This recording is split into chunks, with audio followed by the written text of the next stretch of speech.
Influenza suina. A Vicenza un uomo di 47 anni è deceduto. Da qualche giorno era ricoverato in condizioni critiche nel reparto di rianimazione al San Bortolo dopo aver contratto il virus. A seguito di alcune complicanze legate ad altre concause non ce l'ha fatta.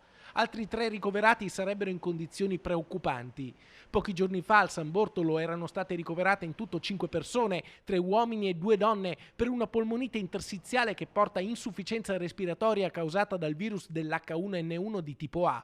Questa forma virale differisce dalla tipica influenza suina perché può trasmettersi da uomo a uomo e anche i sintomi sono del tutto simili a quelli della normale influenza: febbre, problemi respiratori, dolori muscolari, brividi, affaticamento e mal di testa. Nel caso del 47enne ricoverato in rianimazione all'ospedale San Bortolo, comunque, come detto, l'influenza suina sarebbe una concausa del decesso. Sul virus resta alta l'attenzione sanitaria.